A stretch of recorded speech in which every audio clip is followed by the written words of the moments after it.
성도 여러분 안녕하십니까? 네, 하나님의 은혜가 저와 여러분에게 함께하기를 간절히 바랍니다. 오랜만에 이 주의 예배당이 조금 찬 것 같은 느낌이 듭니다.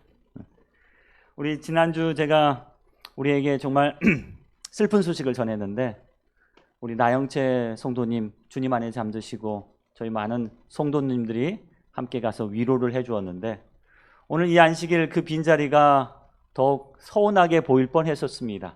그런데 우리 그의 가족들이 오늘 저희를 위로해 주러 오신 것 같습니다. 여러분 크게 아멘으로 여러분 환영해 주시길 바랍니다. 네. 우리 박수 한번 칠까요? 네. 이렇게 가족들, 자녀들, 손자들 오시니 여러분 우리 마음이 위로받지 않습니까? 저 빈자리가 이렇게 더 많은 숫자로 채워주시는 하나님의 은혜에 다시 한번 감사를 드립니다. 또한 우리 또 유족들에게 하나님의 놀라운 위로가 이 안식일 예배 시간에 함께하기를 간절히 바라겠습니다. 행복한 안식일 여러분, 제가 계속해서 무슨 이야기를 하고 있냐면 믿음의 조상에 대한 이야기를 하고 있습니다. 그렇죠? 지난주까지 아브라함에 대한 이야기를 했는데 여러분 기억하시나요? 아브라함의 땅 이야기 했었습니다. 그래서 하나님 우리도 뭐 주세요? 땅 주세요.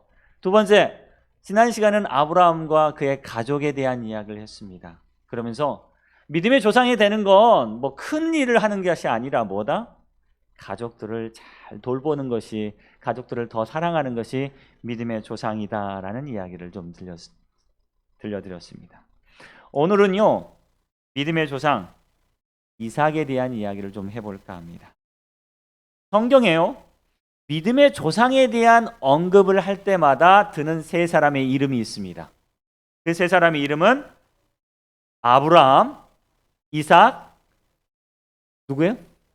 야곱. 이렇게 이야기합니다. 그래서 여러 번 이 말이 반복되는데요. 아브라함의 하나님, 이삭의 하나님, 야곱의 하나님, 혹은 야곱 대신 야곱의 다른 이름 이스라엘의 하나님, 이렇게 반복을 하기도 합니다. 성경에는 이런 반복되는 구절이 아주 여러 곳에서 찾아볼 수 있습니다. 유대인들, 이 이스라엘 사람들은 내가 하나님을 찾을 때 누구의 이름을 들어요? 그냥 내 이름 드는 게 아니라 아브라함의 하나님, 그 다음에 이삭의 하나님, 야곱의 하나님, 우리에게 뭐 주세요? 복을 주세요. 우리 문제에 대해서 해결해 달라고 이야기합니다. 이렇게 하는 이유는요, 그들의 삶 속에서 누구를 경험했기 때문입니까? 하나님을 경험했기 때문에 그렇습니다. 그들의 삶 속에서 하나님을 경험하고 하나님의 약속이 그들의 삶 속에서 이루어지는 것을 그들이 뭐 했을 때, 보았을 때, 그분들에게 임하신 하나님의 은혜와 능력이 오늘 누구에게도요? 우리에게도 임하여 주십시오라고 이야기합니다. 하나님 아브라함에게 땅에 약속하셨지요. 아브라함의 하나님, 그럼 우리에게도 무슨 약속이요? 땅에 약속 주십시오라고 이야기하는 겁니다. 그런데 있지 않습니까? 창세기를 읽어보면 아브라함이나 야곱에 대한 믿음의 경험들은 대단히 많이 기록되어 있어요. 그런데 오늘 소개하고 싶은 이삭에 대한 이야기는 많습니까? 적습니까? 여러분 이삭이 뭐 했죠? 자기 제물로 자기를 제물로 바쳤지만 그건 사실 누구의 이야기였냐면 아브라함, 자기 아버지 아브라함 이야기였어요. 이삭의 삶의 특징이 뭘까? 아무리 찾아봐도 이 창세기는 이삭 이야기가 많아요, 적어요? 별로 없어요. 별로 없어요. 그냥 아브라함의 아들로서 이스라엘의 야곱의 아버지로서 생활하긴 했는데 이 이삭은요 별로 성경에 쓰여진 내용도 없고 한 이야기도 없는 것 같고 그냥 좀 수동적이고 별로 특별한 것이 없는 것 같아서 설교 그냥 뛰어넘을까 또 생각을 했었습니다. 창세기 22장에 보면 여러분 잘 아시는 것처럼 모리아산으로 이삭을 제물로 바치러 가는 장면이 나옵니다. 근데 그 장면에서 가장 마음에 고생했던 사람이 누구야? 아브라함이에요. 아브라함의 믿음의 결정이 있었기 때문에 그 일이 있었고 창세기 22장에는 사실 누구의 이야기였냐면 아브라함 이야기였어요. 그리고 23장에 보면요, 누구의 이야기가 또 나오냐면 이삭의 신부감 구하러 가는 이야기가 나와요. 근데 이삭의 신부감 구하러 가는 이야기는 누구의 이야기였냐면 아브라함의 늙은 종이라고 하는 그 종이 겪은 하나님의 귀한 섭리와 역사에 대한 이야기지 누구에 대한 이야기 아니야? 이삭에 대한 이야기는 아니에요. 주인공은 누가 아니었어요? 이삭이 아니었다는 겁니다. 창세기 25장에 보면 이삭의 아들들에 대한 이야기가 쭉 나오는데 그 이야기 가운데는 야곱과 에서의 이야기가 나와요. 그런데 이 야곱과 에서의 이야기는 사실 누가 야곱이 그 형 에서에게 뭐 판 이야기요? 팥죽을 팔았던 이야기입니다. 그러니까 여기서도 이삭은 중요해요, 안 중요해요? 안 중요해요. 그리고 창세기 26장 딱 한 절에 한 장에 이 이삭에 대한 이야기가 딱 한 장 나옵니다. 그러니까 그의 인생에 관련된 그가 주인공이 된 이야기는 26장 딱 한 장이에요. 이 장에는 이 블레셋 사람들과 갈등했던 이야기에 대해서 잠깐 나옵니다. 제가 이렇게 창세기를 보면서 이삭에 대해서 연구하고 또 보면 묵상하면서요, 과연 이삭에 대해서 우리가 배울 교훈이 뭘까? 하는 생각을 해보았습니다. 하나님께는 이 이삭을 통해서 무슨 이야기를 하고 싶으셨을까? 그리고 이스라엘 백성들은 왜 이삭의 하나님이라고 불렀을까에 대한 이야기를 하면서 제가 이 이삭을 묵상해 보기 시작했습니다. 창세기 22장 9절에 보면 이삭이 처음으로 등장하는 이야기가 나옵니다. 아까도 이야기한 것처럼 모리아 산으로 누구를 데리고요? 이삭을 데리고 가는 이야기입니다. 창세기 22장 9절에 하나님이 그에게 일러주신 곳에 이른지라 이에 아브라함이 그곳에 제단을 쌓고 나무를 벌려놓고 그 아들 이삭을 결박하여 제단 나무 위에 놓고, 이때 나이가 10대의 나이였습니다. 한 17, 그 정도 됐겠죠? 이제 이 나이가 되면요, 아이들은 스스로 생각하고 스스로 결정할 수 있는 능력을 갖고 있는 나이입니다. 자기의 행동은 이미 어디에서 나왔어요? 자기의 머리에서 나오기 시작하는 나이입니다. 아브라함의 관점에서 본다면 우리는 그의 믿음에 대해서 말할 수 있습니다. 그런데 이제는 이삭의 관점에서 한번 보기를 바랍니다. 이 장면에서 이삭은 어떠한 면모를 보여주었습니까? 자, 아브라함이 이삭, 너 하나님께서 너를 제물로 드려야 돼. 너 묶여. 했을 때 이삭은 어떻게 했을까요? 예? 순종했어요. 여러분의 아들들 같으면 어떻게 했겠습니까? 난리 났을 거예요. 도망갔을 거예요. 아브라함은 속으로 생각하기에 아들이 도망갔으면 좋겠다라는 생각을 했을 수도 있어요. 제가 도망가면 제가 어떻게 따라잡아요? 이 100세가 넘은 이 할아버지가 저 젊은 청년을 어떻게 잡을 수 있습니까? 라고 변명하고 핑계할 수 있었을 거라고 생각합니다. 하나님, 이놈이 제 말 절대로 안 듣습니다. 제가 이놈을 당신께 정말 뭐 하고 싶어요? 제물로 바쳐버리고 싶어요. 얼마나 말을 안 듣는지 확 뭐 하고 싶어요? 땅에 묻어버리고 싶어요. 근데 그렇게 말을 안 듣는데 내가 이 아들을 어떻게 하나님께 제물로 바칠 수 있겠습니까? 라고 뭐 할 수도 있었어요? 핑계할 수도 있었을 텐데 아브라함은 그런 핑계를 할 수가 없었어요. 왜요? 이삭은요, 너무너무 착했어요. 아브라함이 뭐 하려고 할 때, 딱 묶으려고 할 때 이삭은 순종합니다. 그래요. 이게 하나님 뜻이라면 저를 뭘로 바치세요? 제물로 바치세요. 10대 아들이 이런 아들 보셨어요? 어떤 사람들이 그래요. 그 당시에는요, 다 하나님께 순종했어요. 천만의 말씀, 만만의 콩떡이라고 하죠. 이 책이 있습니다. 이 책이 뭐냐면 지금으로부터 약 4,000년 전에 있었던 수메르라는 지역은 어떤 지역이냐면요, 아브라함의 고향 지역이에요.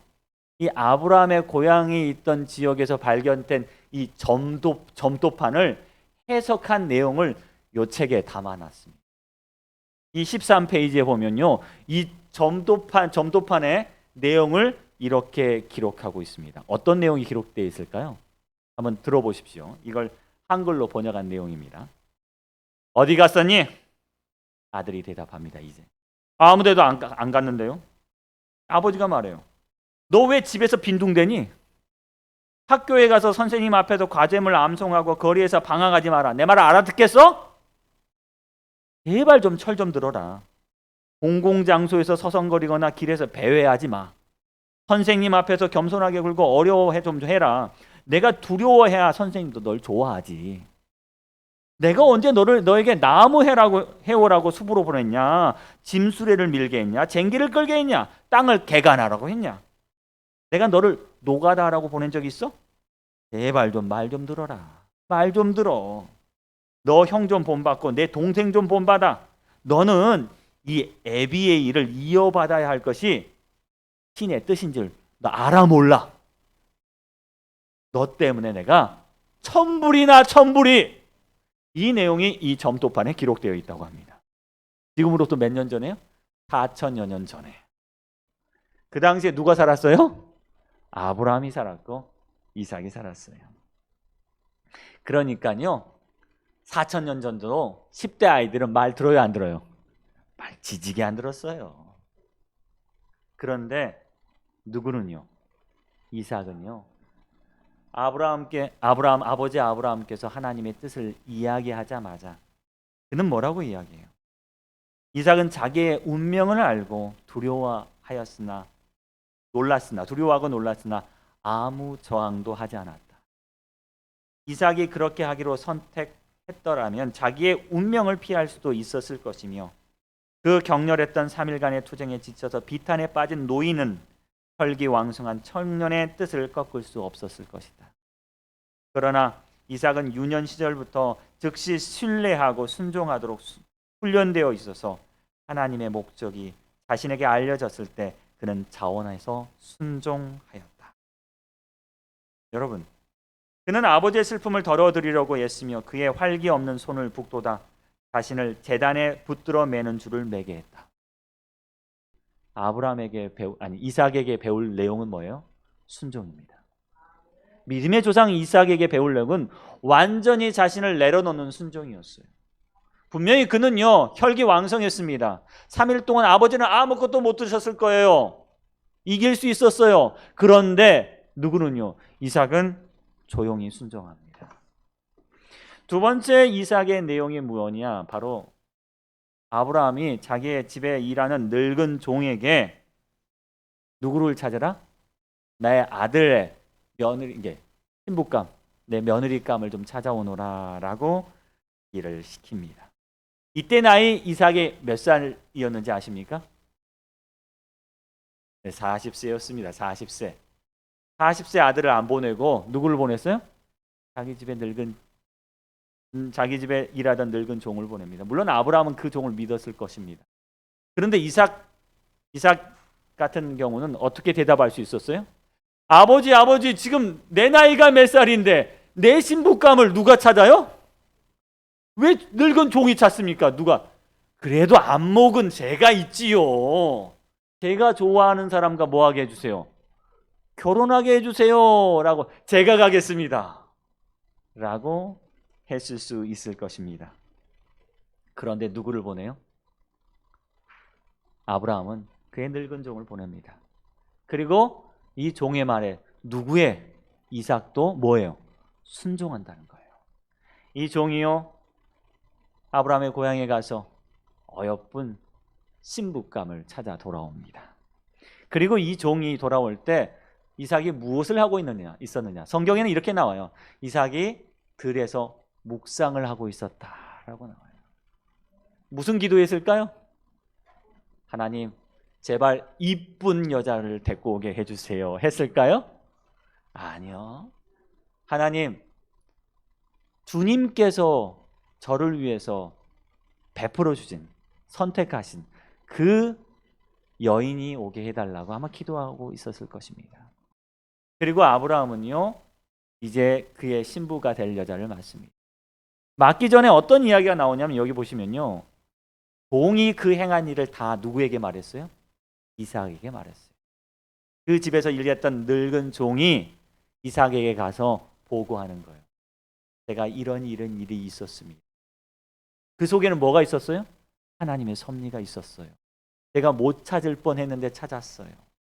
내가 이런 기도했는데 하나님 들어주셨어요. 그때 이삭은요, 무슨 생각했을까요? 이 여자 아니야, 이 여자 아니야. 내가 보니까 마음에 안 들어. 그렇게 하지 않고 뭐요? 순종합니다. 그래, 그 속에 뭐가 있었어요? 하나님의 섭리가 있을 거라고 나는 뭐예요? 확신합니다. 그러니까 이 여자는 누구 여자입니까? 내 여자입니다. 순종할 수 있었다는 사실입니다. 이삭이 그의 아버지의 판단을 존중한 것과 그가 순종의 생활을 사랑하도록 가르침을 받고 훈련을 받은 결과였다라고 이야기합니다. 이 이삭의 삶 속에서 우리가 찾아볼 수 있는 유일한 교훈 중에 하나는 순종이에요. 하지만 유일하지만 그 순종의 교훈은요, 대단한 것이라는 사실을 여러분 기억하게 되길 바랍니다. 창세기 26장에 보면요, 이 이삭의 아들이 있었습니다. 이삭의 아들이 둘이 있었는데 하나는 에서, 하나는 야곱이었어요. 근데 에서는 누구랑 결혼해요? 가나안의 여인과 결혼해서 아버지의 마음을 그렇게 아프게 했다고 성경은 기록하고 있습니다. 그러니까요, 나이 많은 아들이 반드시 아버지의 뜻대로 결혼하는 게 이 당시 풍습만은 아니었다는 거예요. 이삭은요, 그냥 순종했습니다. 그냥 순종했습니다. 여러분, 이런 프로그램 요새 보시나요? 요새 반려견에 대한 이해가 점점 높아지고 있어요. 이제 어느 순간에 보면 교회에 반려견을 데리고 예배를 드리는 순간이 올지도 모른다라는 생각을 합니다. 제가 옛날에 저기 밑에 지방에 교회를 갔더니 정말 그런 경우가 생겼대요. 어떤 집사님 한 분이 자기는 꼭 자기 집 개와 예배를 드려야겠다고 하시는 바람에 식당에다가 카메라 이렇게 설치해 놓고 거기서 예배 드리도록 도와드렸다라는 이야기를 들은 적이 있었어요. 그만큼 요새 반려견에 대한 이해가 굉장히 깊어지고 반려견에 대한 프로그램도 많이 생겨나고 있습니다. 저는 이게 보지 않았는데 뉴스에서 보다 보면 아주 놀라운 이야기들이 좀 있어요. 어떤 프로그램이 있었냐면 세상에 나쁜 개는 없다. 또 어떤 프로그램, 개는 훌륭하다라는 프로그램이 있었습니다. 여기에 이제 강형욱이라는 이제 개 훈련 조련사가 있습니다. 그래서 문제 있는 개를 찾아가는 거예요. 문제 있는 개를 찾아가서 그 문제를 먼저 봅니다. 막 그 개가 뭐요? 때로는 가족들이나 주인을 물어뜯기도 하고 처음 보는 사람을 이렇게 물어뜯기도 하고 막 그래요. 문제 있는 개를 딱 봐요. 찾아가서 문제를 보다가 그때 딱 누가 나와요? 이제 이 개 조련사인 강형욱 씨가 딱 나옵니다. 딱 나와가지고 이 개를 어떻게 해요?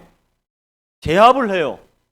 제압을 한 다음에 훈련을 몇 번 딱 시키면 말을 엄청 잘 들어요. 엄청 잘 들어요.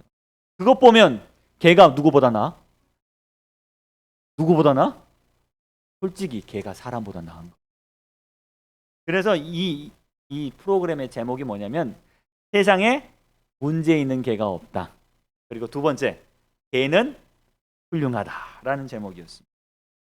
근데 제가 봐도 너무 쉽게 바뀌어요. 너무 쉽게 바뀌어요. 이 프로그램의 결론은 뭐냐? 정작 개는 문제가 없고 누가 문제가 있다는 거야? 주인에게 문제가 있다. 모든 개는 착한데 누가 문제가 있어요?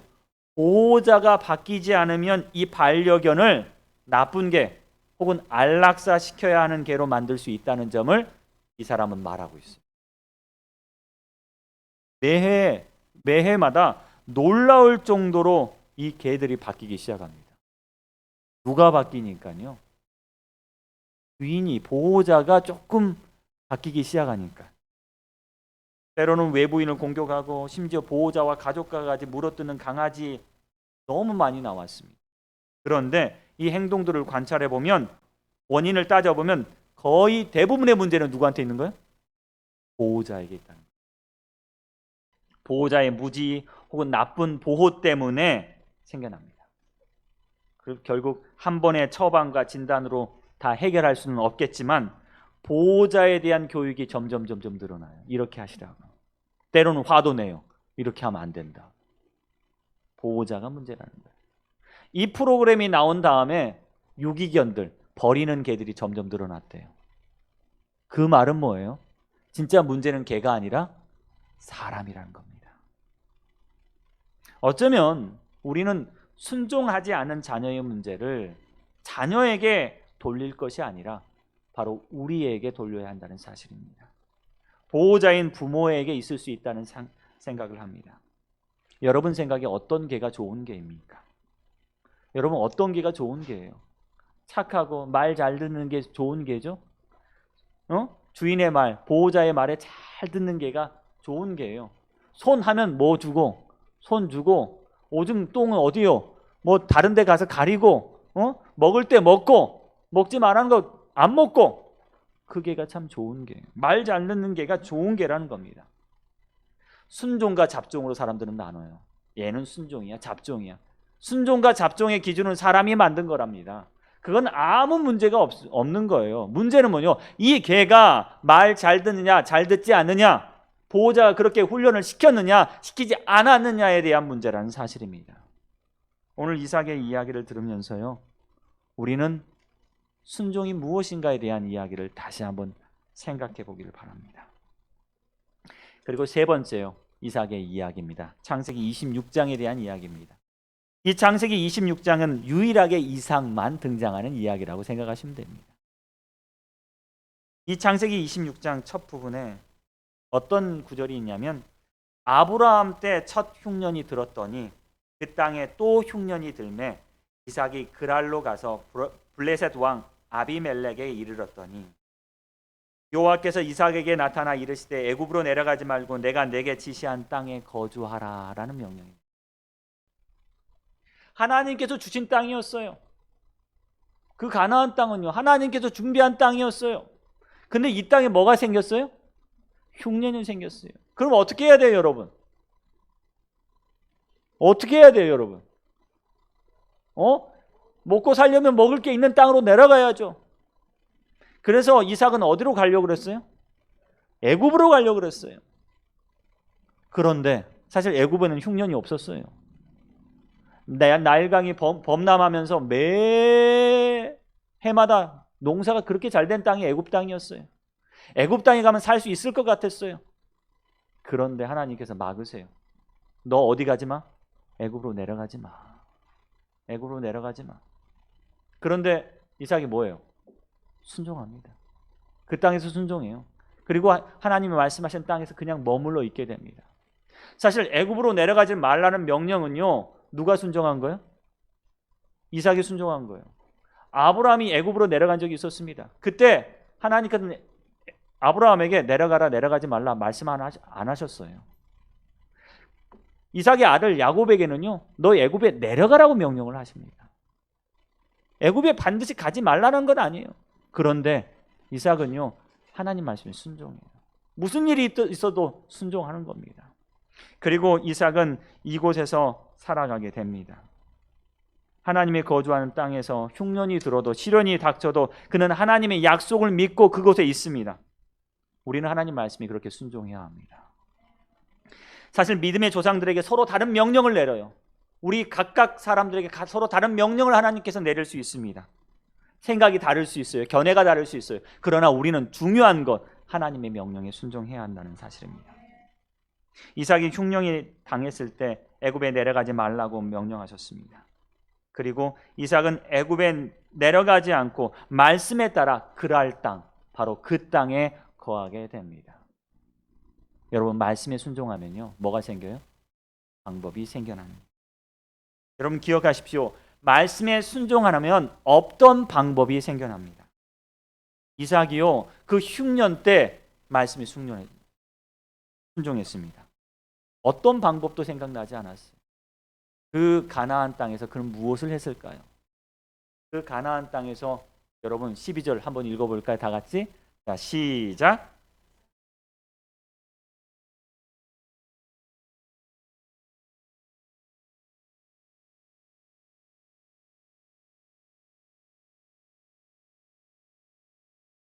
이게 순종의 결과였어요.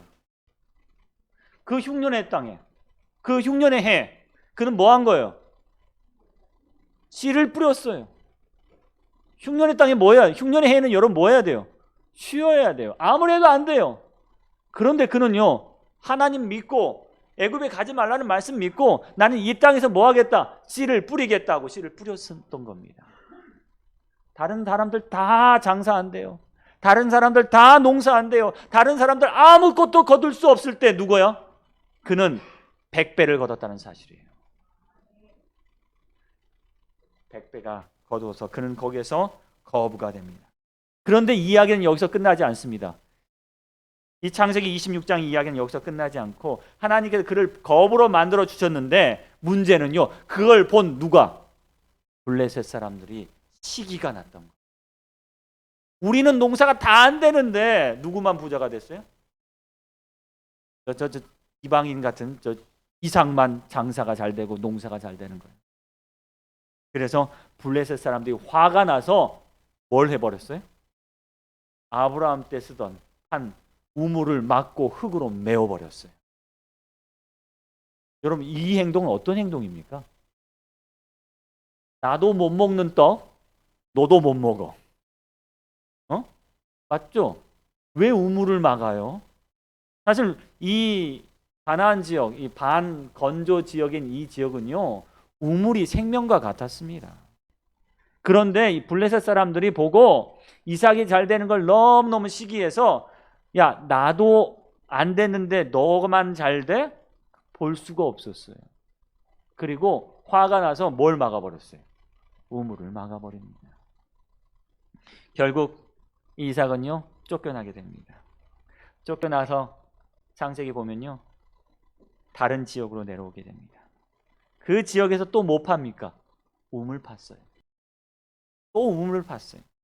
우물 파기만 하면 블레셋 사람들이, 그곳에 있던 사람들이 이거 내 거야 하고 주장하는 겁니다. 그럼 이삭은 어떻게 해요? 이거 내가 팠거든? 이라고 이야기하지 않고 뭐요? 내가 팠지만 당신이 쓰십시오 하고 옮겨갑니다. 여러분, 우물 파기가 쉽습니까? 어렵습니까? 실패하면 어떻게 돼요? 파는 데마다 나옵니까, 물이요? 아니에요. 더군다나 이 지역은요, 물이 굉장히 귀한 지역이었어요. 파는 곳마다 나오지 않아요. 몇 번을 팠을 겁니다. 하지만 이삭은요, 팝니다. 그리고 또 와서 블레셋 사람들의 시기에서 나가라 하면 뭐요? 나가요. 쫓겨납니다. 또 쫓겨나요. 이렇게 3번, 4번 쫓겨나지만 이삭은 자기가 판 우물에 대해서 소유권을 주장하지 않고 물러납니다. 블레셋 사람들은 처음에는 우물을 메워버렸고 두 번째는 우물을 빼앗기 시작했습니다. 그러나 이삭은 조용히 순종합니다. 그가 불의한 일을 당해도 순종합니다. 그가 어려운 일을 당해도 순종합니다. 그가 억울한 일을 당해도 순종합니다. 그가 원통한 일을 당해도 순종합니다. 이삭에게 배울 점은 바로 이것입니다. 왜 이삭이 믿음의 조상이냐? 왜 우리가 배워야 하느냐? 하나입니다. 그는 순종했기 때문에 그렇습니다. 결국 우물로 인해서 블레셋 사람들과 시비를 붙었지만 그의 자비한 성품을 보여줌으로써 끝까지 순종하는 그리스도인의 모범을 보여주게 되었습니다. 결국 나중에 여러분 누가 찾아온지 아십니까? 이 블레셋 왕 아비멜렉이 이삭을 찾아옵니다. 그리고 내가 잘못했다. 그리고 나랑 언약을 맺자. 친구를 맺자. 라고 이야기합니다. 우물은 삶의 터전입니다. 이 이삭은요, 순종함으로 이 가나안 블레셋 사람들에게 삶의 터전을 만들어 주었다는 사실입니다. 여러분, 여기에서 우리는 다시 한번 생각해 보기 원합니다. 만약 이삭이 순종하지 않았다면 어떻게 됐을까요? 이삭이 순종하지 않았다면요, 모리아 산에서 이삭이 순종하지 않고 뭐 했다면요, 도망갔더라면 어떻게 됐을까요? 만약에 이삭이요, 블레셋 사람들에게 순종하지 않고 싸웠다면 어떻게 됐을까요? 이삭이요, 자기의 아내 리브가를 자기의 아내로 받아들이지 않고 사랑하지 않았다면 어떻게 됐을까요? 만약에 이삭이 순종하지 않았다면 성경은 전해지지 않았을 것입니다. 그의 순종이 없었다면요, 아브라함도 없었을 것이고요, 어쩌면 야곱도 없었을 것입니다. 그의 순종이 없었다면 정말 아무것도 일어나지 않았을 것입니다. 이삭은 평생 조용히 살아간 인물이었습니다. 족장시대 내 인물 가운데 이삭처럼 무난하면서 조용히 삶을 살다가 간 사람은 없습니다. 그런데 그는 매번 하나님께 제단을 쌓고 자신의 이웃과 가족의 번역을 위해서 우물 파는 자가 되었습니다. 여러분, 이렇게 조용한 순종은 세상을 아름답게 한다는 사실을 기억하게 되기를 바랍니다. 어쩌면 조용한 순종은 이 교회를 부흥시키게 만듭니다. 조용한 순종은 세상을 아름답게 하고 정말 하나님의 일을 이루게 만든다는 사실을 기억하게 되기를 바랍니다. 사무엘상에 보면요, 15장에 사무엘이 나옵니다. 이 사무엘이 누구에게 말해요? 사울에게 말합니다. 순종이 제사보다 낫고. 이때 사울이 하나님께 명령을 받아 아말렉 족속을 완전히 진멸하라는 명령을 받습니다. 완전히 소, 양, 사람 모두 다 죽이라는 명령을 받습니다. 근데 사울이 딱 보니까 양과 소를 죽이기 어때요? 너무 아까워요. 사실 이게 뭐냐면 자기가 한 것에 대한 성과예요.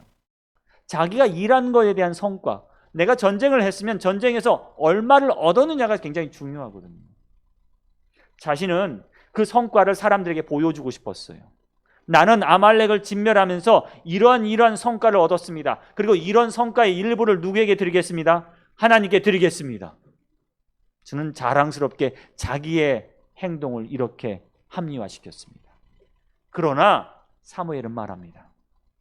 이봐, 순종이 제사보다 나아. 순종이 제사보다 나아.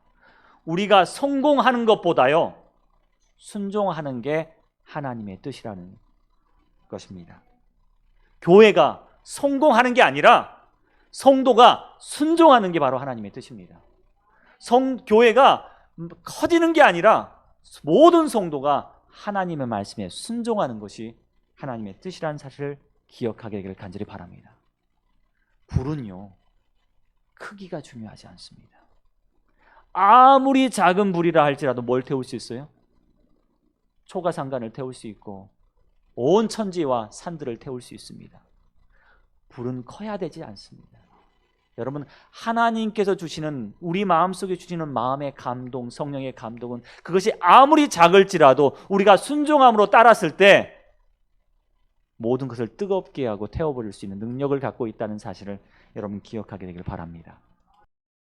제가 좋아하는 책 중에 내려놓음이라는 책이 있습니다. 사실 저는 이 제목이 참 좋아요. 이 책의 내용은요, 몽골로 선교사로 떠난 이용규 교수가 쓴 간증입니다. 미국에서 공부한 아주 훌륭한 교수였습니다. 이제 한국의 여러 유명한 대학에서 콜링을 받고 있었어요.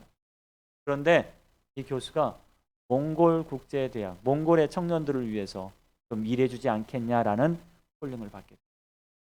그리고 그는 세상의 유명한 대학의 콜링을 다 포기하고 몽골로 떠나게 됩니다. 그리고 몽골로 떠나서 그가 겪은 이야기들을 쓴 책이 바로 첫 번째 내려놓음이었습니다. 저는 이 내려놓음이라는 이 제목을 보면서 감동을 받았어요. 내려놓음. 그리고 몇 회가 지난 다음에 그는 다시 책을 쓰는데 뭐요? 더 내려놓음이라는 책을 썼습니다. 여러분, 순종이란 뭘까요? 내려놓는 겁니다. 내려놓는 거예요. 여러분 생각이 있을 수 있어요. 제 생각이 있을 수 있고 여러분의 견해가 있을 수 있습니다. 그런데 그것들을요, 누구 앞에서? 하나님 앞에서 조용히 내려놓는 게 바로 그것이 순종입니다. 내려놓음은 우리에게 쓸모없고 필요 없는 것을 포기하라는 것이 아니라 하나님 앞에 순종하고 내려놓는다는 것은 내가 가장 소중하게 여기는 것을 내려놓는다는 것입니다. 어느 날 한 임금이 신하를 불러서 이런 명령을 내렸다고 합니다. 이 우물물을 길러서 밑 빠진 독을 가득 채우시오. 이 우물물을 길러서 여기 밑 빠진 독에 가득 채우시오. 여러분, 밑 빠진 독에 물이 채워질 일 있겠습니까? 이 밑 빠진 독에 물이 채워질 일 없었습니다. 하지만 이 충성스러운 신하는 어떻게 했어요? 새도록 우물에서 물을 퍼다가 뭐요? 임금의 명령을 생각하면서 밤새도록 물을 퍼다가 날랐습니다. 결국 우물물은 바닥을 드러내고 말았습니다. 그런데 우물 바닥에서 무언가 번쩍인 걸 보았어요. 그게 뭐였냐면 엄청나게 큰 금덩어리였대요. 신하는 임금 앞에 무릎을 꿇었습니다. 임금님, 저를 용서해 주십시오. 제가 독에 물을 채우지 못했습니다. 그러나 제가 우물바닥에서 이 금덩어리를 건졌습니다. 라고 말하자 임금은 그때 빙그레 웃으면서 이렇게 말합니다. 그거 내가 너 주려고 준비해 둔 거야. 밑 빠진 독에 물을 채우겠다고 우물이 바닥나도록 수고했어 너. 참으로 자네는 충성스러운 신하구나. 이 금덩어리는 내가 너에게 주는 선물이다. 라고 이야기합니다. 여러분, 이삭은 순종하는 사람이었습니다. 그래서 성경에 이삭에 대한 기록, 이삭에 대한 평가를 누가 내리냐면 야곱, 그의 아들 야곱이 내립니다. 야곱은 자기의 아버지를 어떻게 말하느냐? 이렇게 말합니다. 아브라함 하나님 곧 이삭이 경외하느니. 두 번째 구절에도 그의 아버지 이삭이 경외하느니. 누구예요? 하나님. 바로 야곱이 보기에 자신의 아버지가 경외하는 이가 딱 한 분 계시는데 그분이 누구셨다? 하나님이셨다. 나는 그 하나님을 의지합니다. 우리 아버지가 뭐한 것처럼 순종하는 것처럼 저도 그 아버지의 하나님께 순종하겠습니다. 라고 고백하고 있는 것입니다. 여러분 이삭을 보면서 우리의 삶을 내려놓기를 바랍니다. 하나님께 더 가까이 순종하게 되기를 간절히 바랍니다. 야고보서 3장 3절과 4절에 이런 말씀이 있습니다. 우리가 말들의 입에 재갈을 물리는 것은 우리에게 순종하게 하려고 그 온몸을 제어하는 것이라. 또 배를 보라. 그렇게 크고 광풍에 밀려가는 것들을 지극히 작은 키로서 사공의 뜻대로 운행하나니. 순종이란 바로 이것입니다. 우리에게 커다란 생각이 있을 수 있습니다. 우리에게 훌륭한 생각이 있을 수 있습니다. 우리에게 놀라운 생각들이 있을 수 있습니다. 그러나 이 모든 것을 내려놓고 하나님의 말씀에 순종하는 것, 그리고 그 말씀 따라 살아가겠다고 결심하는 것, 그 삶이 조용하고 정말 평범한 삶이라 할지라도 하나님께서 원하시는 삶임을 여러분 기억하시길 바라며 오늘 말씀을 드리겠습니다.